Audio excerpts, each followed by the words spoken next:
राधे राधे दोस्तों, जय श्री कृष्णा। आज हम कार्तिक मास महात्म्य कथा अध्याय 32 की कथा के बारे में सुनेंगे। तो आइए शुरू करते हैं कार्तिक मास की अध्याय 32 की कथा। मुझे सहारा है तेरा सब जग के पालनहार, कार्तिक मास के महात्म्य का 32वां विस्तार। भगवान श्री कृष्ण ने आगे कहा, हे प्रिय, यमराज की आज्ञा शिरोधार्य करते हुए प्रेतपति धनेश्वर को नरकों के समीप ले गया और उसे दिखाते हुए कहने लगा, हे धनेश्वर, महान भय देने वाले इन नरकों की ओर दृष्टि डालो। इसमें पापी पुरुष सदैव दूतों द्वारा पकाए जाते हैं। यह देखो, यह तप्तवाचुक नामक नरक है। इसमें देह जलने के कारण पापी विलाप कर रहे हैं। जो मनुष्य भोजन के समय भूखों को भोजन नहीं देता, वह बार बार इस नरक में डाले जाते हैं। वह प्राणी जो गुरु, अग्नि, ब्राह्मण, गो, वेद और राजा इनको लात मारता है, वह भयंकर नरक अतिशय पापों के करने पर मिलते हैं। आगे देखो, यह दूसरा नरक है जिसका नाम अंधतामिस्त्र है। इन पापियों को सुई की भांति मुख वाले तमोत नामक कीड़े काट रहे हैं। इस नरक में दूसरों का दिल दुखाने वाले पापी गिराए जाते हैं। यह तीसरा नरक है जिसका नाम क्रैके है। इस नरक में पापियों को आरे से चीरा जाता है। यह नरक भी अस्मंत्रवण आदि भेदों से 6 प्रकार का होता है। इसमें स्त्री तथा पुरुषों के वियोग कराने वाले मनुष्यों को कड़ाही में पकाया जाता है। 2 प्रियजनों को दूर करने वाले मनुष्य भी असिमित्र नामक नरक में तलवार की धार से काटे जाते हैं और कुछ भेड़ियों के डर से भाग जाते हैं। अब अर्गल नामक यह चौथा नरक देखो। इसमें पापी विभिन्न प्रकार से चिल्लाते हुए इधर उधर भाग रहे हैं। यह नरक भी वध आदि भेदों से 6 प्रकार का है। अब तुम यह 5वां नरक देखो जिसका नाम कूटशालमली है। इसमें अंगारों की तरह कष्ट देने वाले बड़े बड़े कांटे लगे हैं। यह नरक भी यातना आदि भेदों से 6 प्रकार का है। इस नरक में पर स्त्री गमन करने वाले मनुष्य डाले जाते हैं। अब तुम यह 6ठा नरक देखो, उल्वण नामक नरक में सिर नीचे के पापियों को लटकाया जाता है। जो लोग भक्ष्य का विचार नहीं करते, दूसरे की निंदा और चुगली करते हैं, वे इस नरक में डाले जाते हैं। दुर्गंध भेद से यह नरक भी 6 प्रकार का है। यह 7वां नरक है जिसका नाम कुंभी पाक है। यह अत्यंत भयंकर है और यह भी 6 प्रकार का है। इसमें महापातिक मनुष्यों को पकाया जाता है। इस नरक में सहस्त्रों वर्षों तक यातना भोगनी पड़ती है। यही रौरव नरक है। जो पाप इच्छा रहित किए जाते हैं वह सूखे, और जो पाप इच्छा पूर्वक किए जाते हैं वह पाप आर्द्र कहलाते हैं। इस प्रकार शुष्क और आर्द्र भेदों से यह पाप 2 प्रकार के होते हैं। इसके अलावा और भी अलग अलग 84 प्रकार के पाप हैं। अपकृण, पांडा कहते हैं, मालिनी कर्ण, जाति भ्रष्कर्ण, उपाय, अतिपाप, महापाप, ये 7 प्रकार के पातक हैं। जो मनुष्य जैसा कर्म करता है उसे इन 7 नरकों में उसके पाप कर्मों के अनुसार पकाया जाता है। चूंकि तुम्हें कार्तिक व्रत करने वाले प्रभु भक्तों का संसर्ग प्राप्त हुआ है, इससे पुण्य की वृद्धि हो जाने के कारण ये सभी नरक तुम्हारे लिए निश्चय ही नष्ट हो गए हैं। इस प्रकार धनेश्वर को नरकों का दर्शन कराकर प्रेतराज उसे यक्ष लोक में ले गए। वहां जाकर उसे वहां का राजा बना दिया। वहीं कुबेर का अनुचर धनश्य के नाम से प्रसिद्ध हुआ।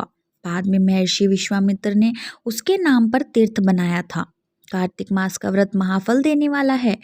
इसके समतुल्य अन्य कोई दूसरा पुण्य कर्म नहीं है। जो भी मनुष्य इस व्रत को करता है तथा व्रत करने वाले का दर्शन करता है, उसे मोक्ष की प्राप्ति होती है।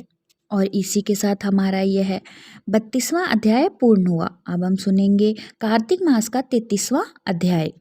राजा पृथु कहने लगे कि हे नारद जी, अब आप कृपा करके कार्तिक व्रत का उद्यापन विधि सहित कहिए। तब नारद जी कहने लगे कि आप ध्यान देकर सुनो। कार्तिक शुक्ल चतुर्दशी को कार्तिक के व्रत की संपूर्णता के निमित्त उसका उद्यापन करना चाहिए।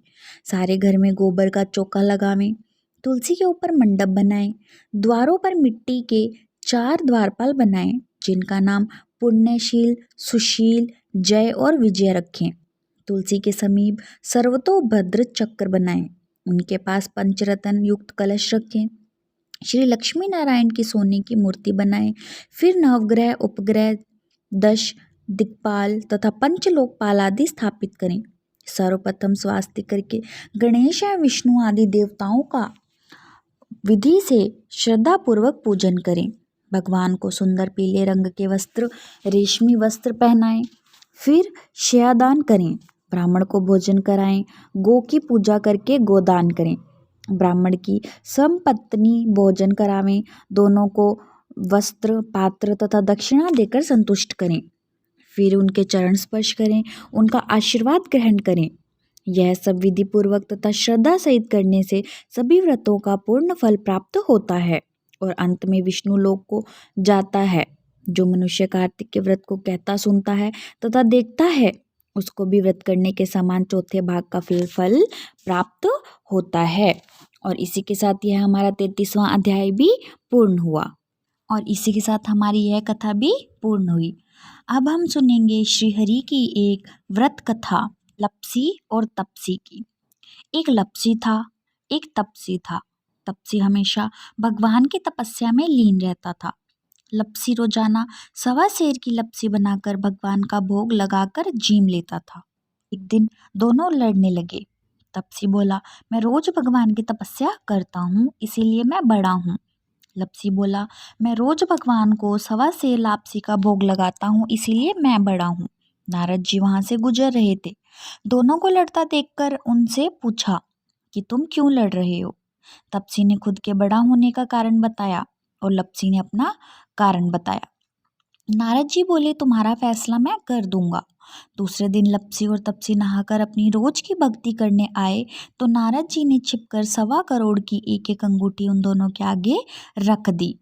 तपसी की नज़र जब अंगूठी पर पड़ी तो उसने चुपचाप अंगूठी उठाकर अपने नीचे दबा ली। लप्सी की नज़र अंगूठी पर पड़ी लेकिन उसने ध्यान नहीं दिया। भगवान को भोग लगाकर लापसी खाने लगा। नारद जी के सामने आए तो दोनों ने पूछा कि कौन बड़ा। तो नारद जी ने तपसी से खड़ा होने को कहा। वो खड़ा हुआ तो उसके नीचे दबी अंगूठी दिखाई पड़ी। नारद जी ने तपसी से कहा, तपस्या करने के बाद भी तुम्हारी चोरी करने की आदत नहीं गई, इसीलिए लप्सी बड़ा है और तुम्हें तुम्हारी तपस्या का कोई फल भी नहीं मिलेगा। तपसी शर्मिंदा होकर माफी मांगने लगा। उसने नारद जी से पूछा, मुझे मेरी तपस्या का फल कैसे मिलेगा। नारद जी ने कहा, यदि कोई गाय और कुत्ते की रोटी नहीं बनाएगा तो फल तुझे मिलेगा। यदि कोई ब्राह्मण को भोजन करवाकर दक्षिणा नहीं देगा तो फल तुझे मिलेगा। यदि कोई साड़ी के साथ ब्लाउज नहीं देगा तो फल तुझे मिलेगा। और यदि कोई दिए से दिया जलाएगा तो फल तुझे मिलेगा। यदि कोई सारी कहानी सुने लेकिन तुम्हारी कहानी नहीं सुने तो फल तुझे मिलेगा। उसी दिन से हर व्रत कथा कहानी के साथ लप्सी तपसी की कहानी भी सुनी और कही जाती है। और इसी के साथ हमारी ये कथा पूर्ण हुई। और आप लोगों को यह कथा कैसी लगी आप लोग हमें कमेंट करके ज़रूर बताइएगा। और कथा सुनने के लिए हमारे चैनल को सब्सक्राइब करें, लाइक करें और ज़्यादा से ज़्यादा शेयर करें। राधे राधे, जय श्री कृष्णा, धन्यवाद।